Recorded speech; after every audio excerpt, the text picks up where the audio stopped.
नमस्कार। हल्ली मुलं वाचनच करत नाहीत। वाचन संस्कृती बुडत चालली आहे। मुलांना लेखकांची नावं माहिती नाहीयेत। मुलांना मराठी सारख्या विषयामध्ये कथा, पत्र, निबंध अशी प्रश्न सोडवता येत नाहीयेत। हो, असं खरंच होतंय? हो। मग हा प्रश्न मी सोडवण्यासाठी एक युक्ती केली आहे। काय तर मी ऑडिओ बुक घेऊन तुमच्या समोर येणार आहे।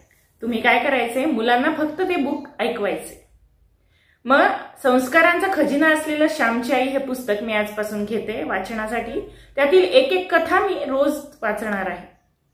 मग 42 रात्रींचा म्हणजे 42 कथांचा संग्रह असलेलं खास श्यामची आई म्हणजे संस्कारांचा खजिना मी विद्यार्थ्यांसाठी घेऊन येत आहे। मग ऐका रोज रात्री श्यामची आई। श्यामची आई। गोष्ट पहिली। रात्र पहिली। सावित्री व्रत। आश्रमातील प्रार्थना झाली। सारे सोबती सभोवती मंडलाकार बसले होते। श्यामच्या मुखचंद्राकडे सर्वांचे डोळे लागले होते।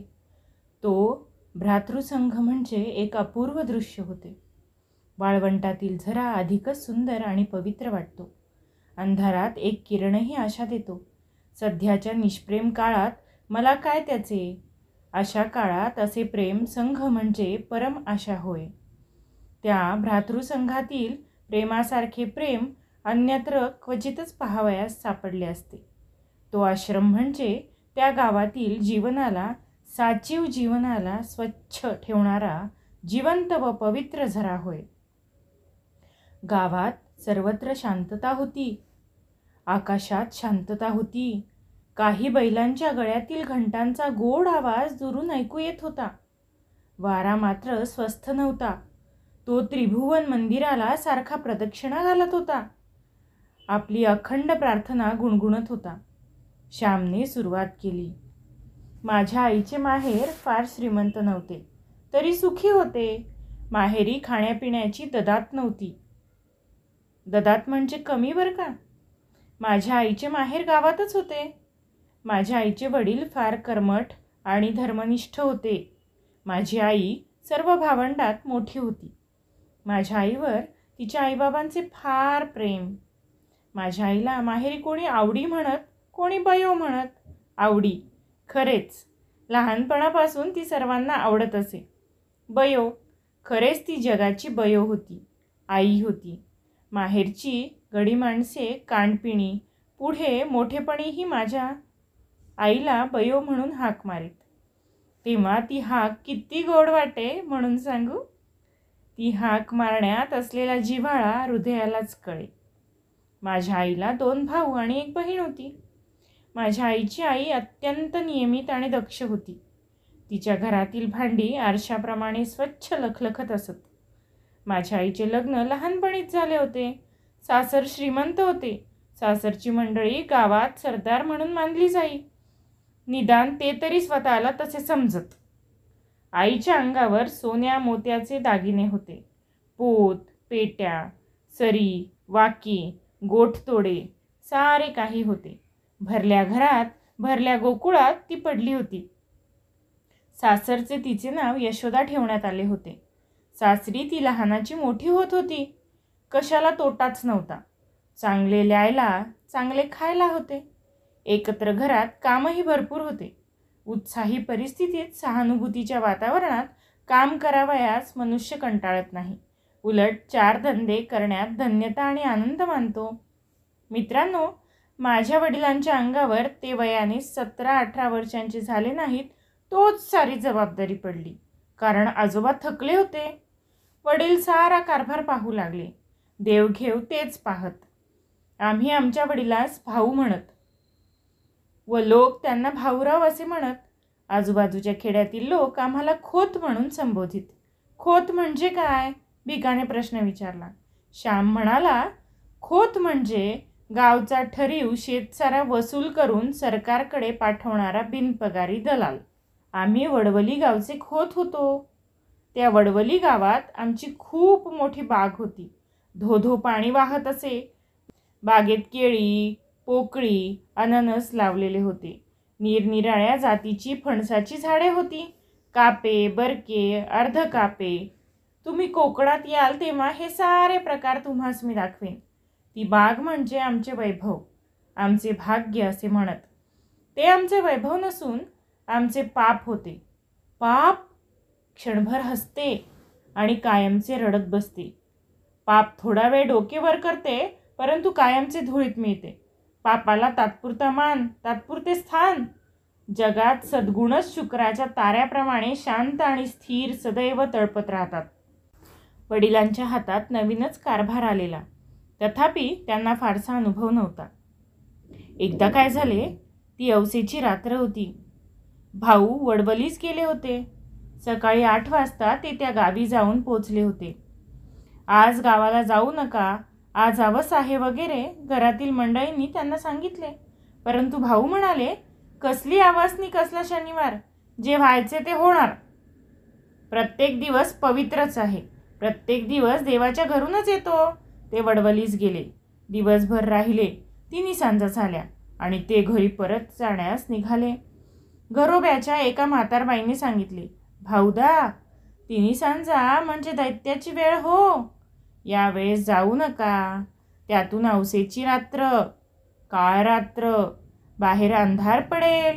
तुम्ही नाल्याजवळ जाल तोच अंधार होईल. तेथेच वस्तीला राहा. कोंबड्याला उठून थंड वेळेस जा. भाऊंनी ते काही ऐकले नाही. ते म्हणाले, अगं म्हातारे, पायाखालची वाट. झाली रात्र म्हणून काय झाले, मी झपझप जाईन. दूध काढतात तो घरी पोचेन. भाऊ निघाले. बरोबर गडी होता. त्या म्हातारीचा शब्द जाऊ नका सांगत होता. फळणारी पापे चल राहू नको म्हणत होती. गावातील लोकांना निरोप दिला. एक जण भेसूर हसला. काहींनी एकमेकांकडे पाहिले. भाऊ आणि गडी निघाले. अंधार पडू लागला. परमेश्वराचे, संतांचे व सतीचे अश्रू चमकू लागले.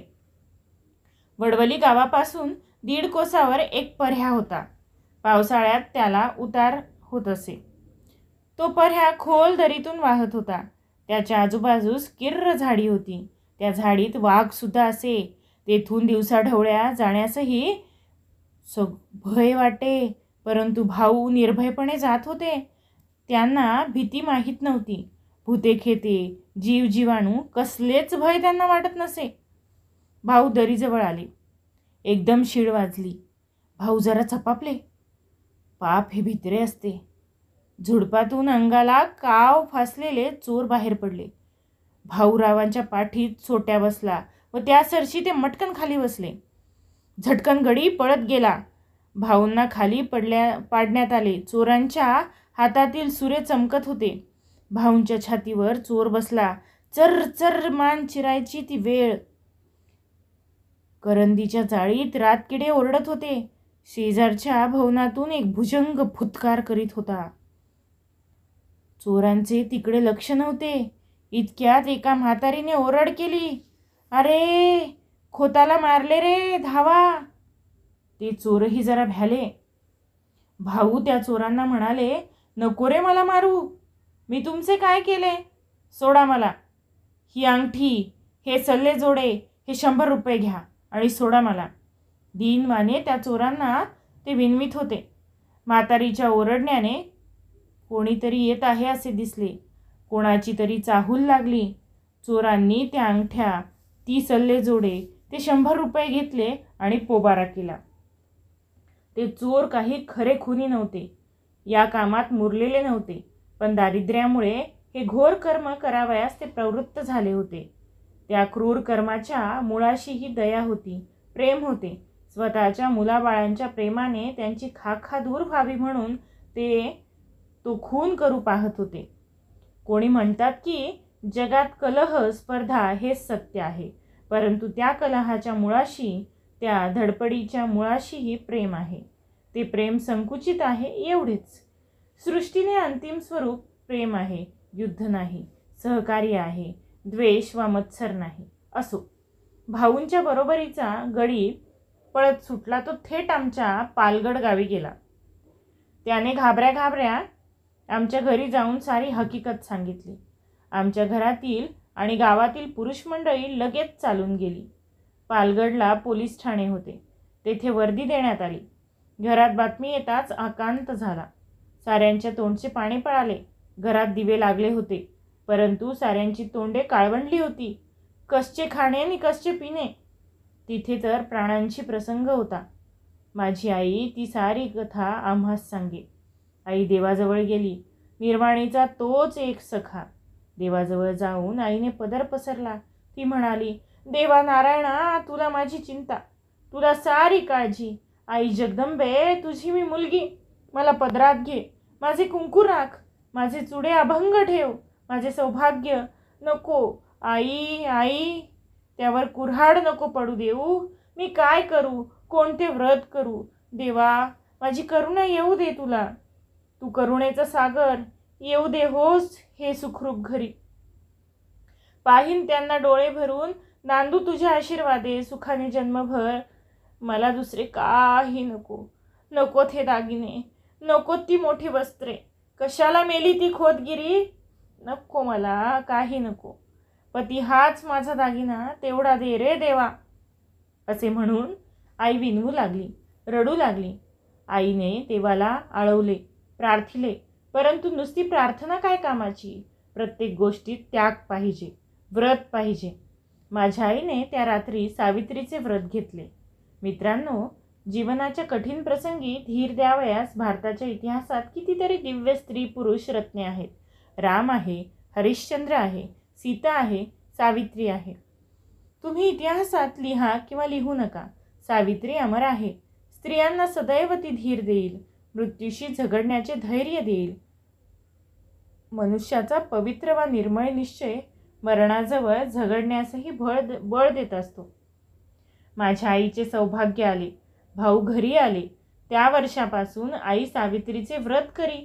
दरवर्षी ज्येष्ठी पुनव येण्याच्या आधी 2 दिवस ती उपवास करू लागली. घेतलेले व्रत कधी सोडता येत नाही. या व्रतात वटपूजा करायची असते. आकाशाला कवटाळू पाहणाऱ्या चिरंजीव अक्षय वटाची पूजा करून अक्षय सौभाग्य मिळवायचे. वटवृक्षाप्रमाणे कुळ वाढो, ते जगाला छाया देवो, आधार देवो.